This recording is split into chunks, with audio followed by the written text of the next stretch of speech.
नमस्कार। मैं Swapnil Shrivastava, advocate high court, निःशुल्क विधिक सलाह परिक्षेत्र में आपका हार्दिक स्वागत करता हूं। आज का टॉपिक पैतृक संपत्ति का अपना हिस्सा कैसे बेचें। इसके पहले भी मैंने पैतृक संपत्ति पे एक वीडियो बनाई है जिसमें आप लोगों का बहुत प्यार और सहयोग मिला है।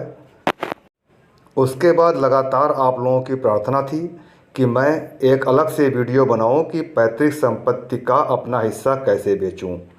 तो आज उसी क्रम में ये वीडियो आपके समक्ष प्रस्तुत है, जिसके मुख्य बिंदु पैतृक संपत्ति है क्या, हिंदू उत्तराधिकार अधिनियम की धारा 22 सेक्शन 22 क्या कहती है, अपना हिस्सा कैसे बेचें और क्या क्या सावधानियां बरतें, और अगर किसी वारिस ने किसी और हिस्सेदार ने गैर कानूनी ढंग से इल्लीगल तरीके से अपना हिस्सा बेच दिया है तो उसे कैसे बचाएं। अधिक से अधिक लोगों तक कानूनी ज्ञान पहुंचाना ही हमारा ध्येय है, जिसमें आपका सहयोग वीडियो को शेयर करके मिल सकता है। कुछ भी जानने से पहले ये जानना तो ज़रूरी हो जाता है कि पैतृक संपत्ति है क्या, ये जाना जाए। पूर्वजों की वह संपत्ति जिसका पिछली 4 पीढ़ियों से बंटवारा ना हुआ हो, कोई आपसी बंटवारा वारिसों के बीच में ना हुआ हो, वो संपत्ति पैतृक संपत्ति कहलाती है। इसमें जितने भी लीगल हेयर हैं, उत्तराधिकारी हैं, सबका बराबर बराबर कानूनी अधिकार होता है, जो उन्हें जन्म लेते ही मिल जाता है। हिंदू उत्तराधिकार अधिनियम की सेक्शन 22 ये कहती है कि पैतृक संपत्ति का अपना हिस्सा यदि किसी को बेचना है तो खरीदने वालों में सबसे पहला अधिकार बाकी बचे वारिसों का होता है। मतलब कोई भी अपना हिस्सा अगर बेचना चाहता है तो सबसे पहले उसे और जो बाकी वारिस हैं उनसे पूछना पड़ेगा। अगर वो ख़रीदना चाहते हैं तो पहला अधिकार उन्हीं का होगा। और ये नियम बना ही इसलिए है कि पैतृक संपत्ति का बचाव हो सके।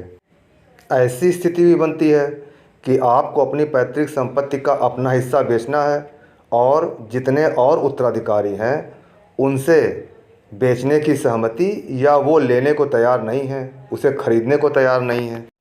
ऐसी सिचुएशन में आप अपनी पैतृक संपत्ति का अपना हिस्सा किसी तीसरे व्यक्ति को बेच सकते हैं, लेकिन इसके लिए आपको कोर्ट की मंजूरी लेनी पड़ेगी।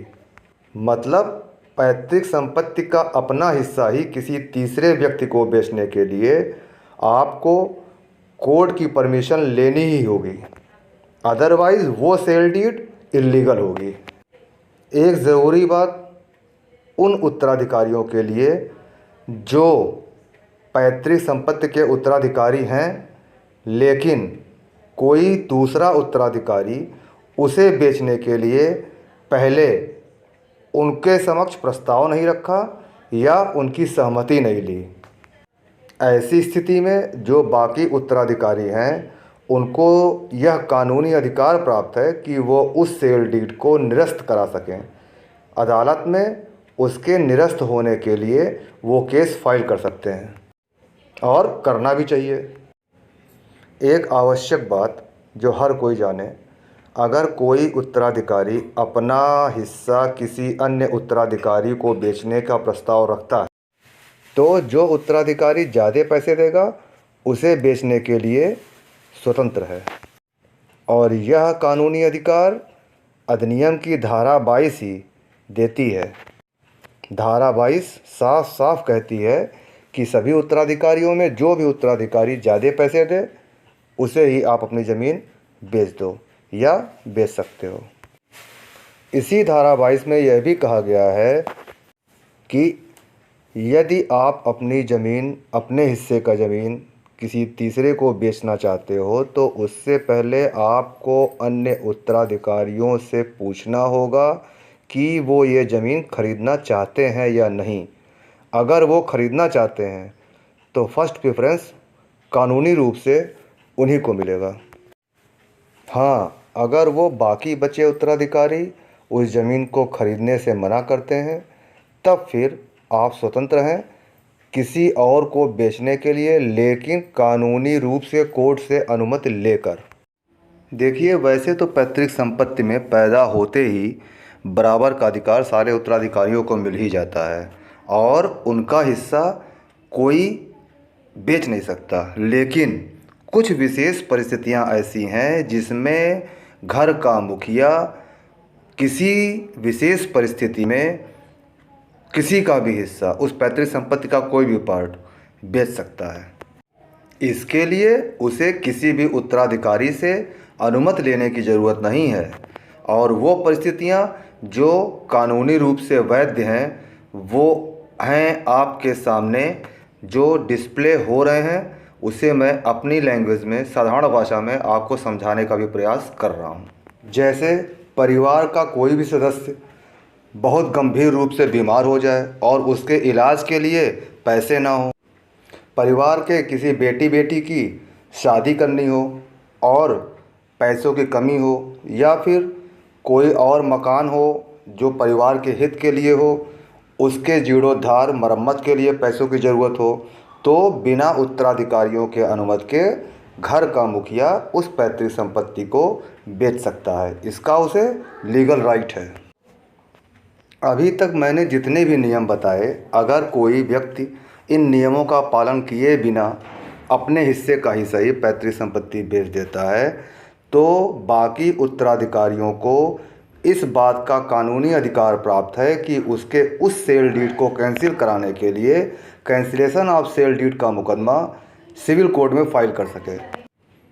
चूँकि नियमों के विरुद्ध अपना हिस्सा बेचा गया, तो कैंसिलेशन ऑफ सेल डीड का सूट जो सिविल कोर्ट में फाइल करेंगे वो निश्चित रूप से आपके फेवर में उसका ऑर्डर होगा, आपके पक्ष में ही आदेश होगा और वो सेल डीड कैंसिल होगी।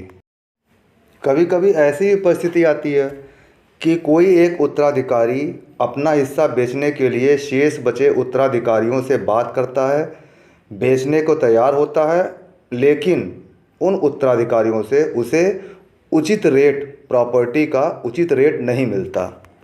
ऐसी सिचुएशन में कोई भी उत्तराधिकारी जो बेचना चाहता है वो चाहे तो सिविल कोर्ट में केस फाइल करे, सिविल कोर्ट उस प्रॉपर्टी का उचित रेट निर्धारित करेगी और वो तीसरे व्यक्ति को बेच सकता है। एक सिचुएशन ऐसी भी आती है कि आप उत्तराधिकारी हो, पैतृक संपत्ति आपकी है, लेकिन आपको अपना हिस्सा बाकी उत्तराधिकारियों के द्वारा देने से मना किया जाता है या कोई ऐसा काम किया जाता है कि आपको अपना हिस्सा ना मिल पाए। ऐसे में आपको लीगल राइट है कि आप पार्टीशन सूट, सिविल कोर्ट में पार्टीशन सूट फाइल कर सकते हो जो आपका हिस्सा आपको दिलाएगी। और ऐसी परिस्थिति में सबसे सेफ और सबसे अच्छा रास्ता ही पार्टीशन सूट फाइल करना है। इस बात को सभी लोग ज़रूर ध्यान रखें। वन मोर इम्पॉर्टेंट थिंग, जब कोर्ट के फैसले से आपका हिस्सा आपको मिल जाता है और आपके नाम वो हिस्सा चढ़ जाता है, तो फिर वो हिस्सा, वो संपत्ति पैतृक संपत्ति नहीं हो जाती, फिर वो आपकी अपनी संपत्ति हो जाती है। इट मीन्स अब वो पैतृक संपत्ति रही नहीं, वो आपकी अपनी संपत्ति हो गई।